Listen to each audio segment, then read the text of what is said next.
Hey guys, welcome back to my channel. If this is your first time around here, my name is Yamil, and I am a divorce consultant and I work with divorce in Florida online. And this is going to be a little bit informal. I don't really have notes. I do know what I want to talk about in this video, and I am going to talk about not of the process of a divorce and blah blah blah, the paperwork, none of that. This video is going to be for those that may be going through difficulties with your ex when it comes to the children. So scoot up a little, get comfortable. Maybe you want to grab coffee, something to drink, something to smoke, whatever, so that you can just listen to me a little bit, and I hope this helps because I'm sure this is going to help someone. Every day I get phone calls about wanting information about a divorce with children, and being a man or woman, and sometimes the girlfriends or the boyfriends. And I find that we actually work with maybe one out of 4 to 5 phone calls. Many of them, they're not candidates for what I because what they want doesn't really match what we know um, the judge is going to want to see. Now, this is not legal advice. I'm not an attorney. Okay.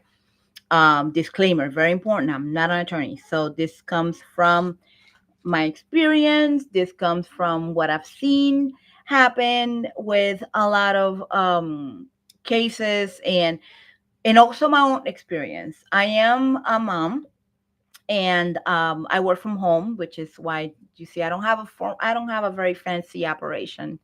I technically work from my bedroom, and I do it on purpose because I do have a child that is disabled and requires a lot of my presence. I also homeschool, so I have chosen to be a stay-at-home mom while still providing value to my dear clients and to you, our YouTube audience.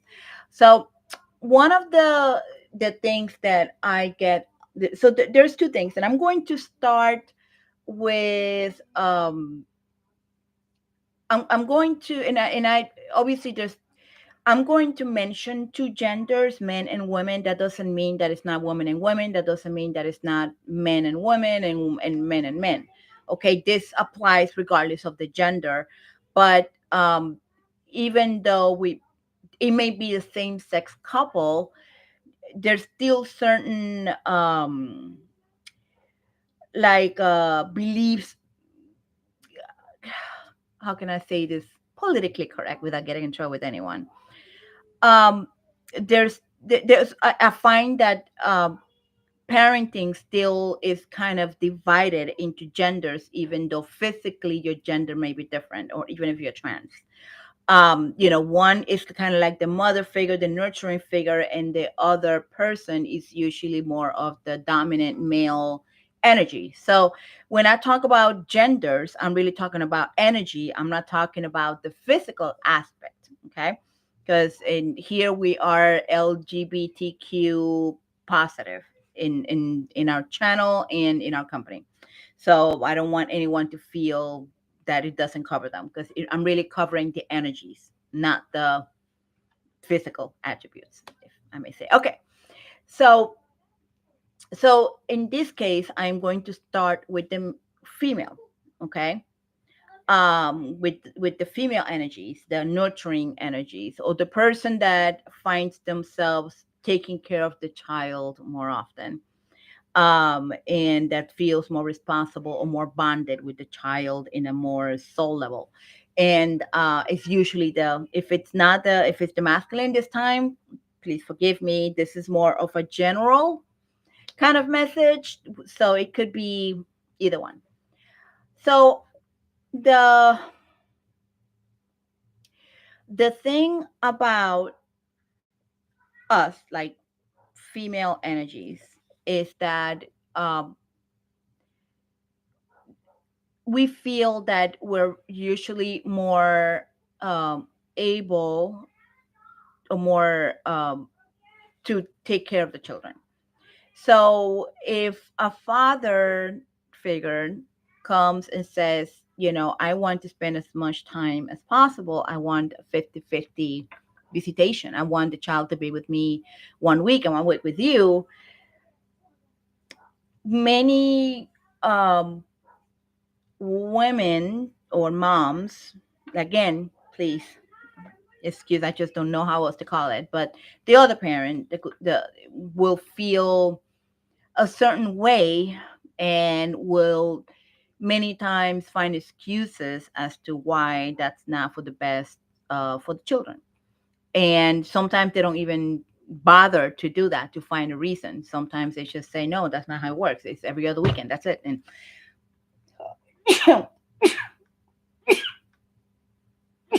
please excuse me. Um, and I just want to advise the women, the lady, the female energy to step back a little and to understand something. And instead, in the state, at least in the state of Florida, it could be different countries, different places, but in the state of Florida, which is where I work with the most, it's both parents have the same rights and responsibilities. So the child does not belong to you. And I have a lot of Hispanic clients or clients from other countries that, they just, where the father doesn't have like a very involved in the child's life. But by law, if they want to have the child at their house 1 week off and 1 week on, they can do that. And the judge will approve it, and the judge will find that that's completely appropriate. And then most judges kind of want to see something like that, something healthy, something where the child feels supported in both homes, where the child feels, loved by both parents equally. So I wanted to start with that because I do get a lot of phone calls where a woman, a mom, well, no, because he was abusive towards me. And I'm like, okay, did you call the cops? No. Do you have a restraining order? No. If you don't have those things in place, going to the judge now and saying that, oh, yeah, no, he abused me, but there's no proof, there's no documentation, it's going to be difficult for the judge to see where the child will not be safe in the other parent. So there's got to be a really good reason why the child will not be safe in the other parent's house. And then the judge will come up with ways of of helping the situation with maybe a safety focused parenting plan. The judge has tools that they can use in order to make sure the child still has a life with the parent, but keeping the child safe, unless the other parent has history of molestation, criminal activity, is in jail. There's reasons, but there's got to be a really big reason why this parent can't have what they want when it comes to visitation wise. Another thing also is the custody. That custody word is not really used in the state of Florida. Everything is establishing parental rights and responsibilities because it's assumed that both parents have equal rights and responsibilities. So that's that. Now I'm going to go to the other spectrum, um, which is, the male figure, the male energy, not wanting to pay the child support amount that is calculated by law. And these calculations have existed for many, many years. And for example, if you are a father and you have more than the usual every other weekend, the court will take that into consideration as the calculations go down. If you're paying for medical insurance, you will get reimbursed for that based on the percentage that you're responsible for. If you're paying for the daycare, after school care, you will be reimbursed for the amount based on the percentages that you're paying. If you're paying for um, like regular medical expenses such as braces and things of that nature, then you will be reimbursed based on the percentage of, because there's a whole algorithm for child support. Um, if the child sleeps in your house 1 week on, 1 week off, after, it will be taken into consideration. Um, the Whenever I get this almost every day, where the mother will call me and tell me, or the father will call me and tell me, hey, I don't want to pay child support, or I don't want to put child support, or we came up with a different amount. I always have to kind of give them the spiel that the child support doesn't belong to the mom or the dad, the person in custody. No, child support belongs to the child. And when you file for divorce, the judge is looking at it from the standpoint of how does this whole thing benefits the children. Okay. If the child support is supposed to be $1,000 and the agreement is 500, they have to explain to the judge how come the $500 instead of the 1,000 is going to benefit the children. They're not going to care about how much you pay for car payment, because if you want to go and get a Maserati and it's $1,000 a month, why did the children get penalized for that? Just to give you an example, and it happens. Um, you know, it doesn't take into consideration your expenses. It just takes into consideration both incomes, and then there is an algorithm based on both incomes available. Then it's a split based on the percentage of the table. There's a child support guidelines. You can Google it. It's public knowledge. It's a whole table of income in how many children. And then after that, there's a percentage, and then the expenses such as medical insurance, which I already mentioned, medical insurance, daycare, and regular medical expenses. And then finally, if there's more than 72 overnights a year, then further credits are given to the then at that point, then it's more treated more equally. But it's because the court understands that when the children sleep in a different household, then that household is going to have to take care of the needs of that child. Toothpaste, shampoo, conditioner, food, electricity, water, all those things. It costs more to have a child in your house, and they know that, and so they'll give you both parents, okay, so now it's a little bit more equal, then let's go deeper into calculation and kind of make it equal.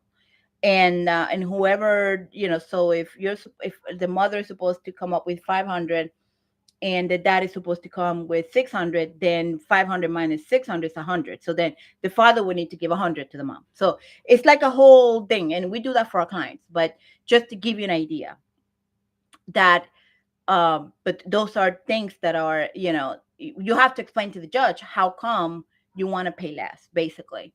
Okay. And it's not, oh, because this is the amount that we came up. No, why, how this benefits the children. Okay. That's the bottom line. If you can come up with a good reason, then the judge is not going to like it, and then you're going to have to go back to the drawing board, and it may drag the divorce a little bit longer. Another thing too is that a lot of people think that the child support will be automatically deducted from payroll, and that's from the payroll of the other party, and that's not always the case. At least when you work with us, we do no court hearing divorces. Uh, if our client wants to have it that way, there's additional paperwork that we have to submit, which we do for our clients. But otherwise, it won't be. If our client wants to have, after it's final, they want to have the child support being deducted, then they have to take the marital settlement agreement, the final judgment, and the child support guidelines and financial affidavits to their local state attorney's office, submit that paperwork, and then that will expedite the process, the child support process, where they will send a letter to the employer, and get it to be deducted automatically from the employer. It's going to take a little bit, but not as long as if you started child support on your own. Usually takes about a year, depending on the county. But so this would take less time, like maybe 3 months, 6 months, to get that to be automatically deducted. Meanwhile, the father is responsible, or the mother, whoever, is responsible for putting out, giving the money. Another thing, how to receive the money, the child support. ladies and gentlemen, please don't give out cash and or money orders. Why money orders? Because if you need to prove to the court that you gave the money order to them and that they cashed it, it's going to cost you for every single one of them. And it's going to take time to get that proof back. Either do electronic transfer like Zelle, or a check, or something that can be traced that back to you guys. Okay. So that's that for now. I hope it helps. Let me know in the comments if you have any questions, and if you appreciate this video, hit the like button. Thank you. Bye.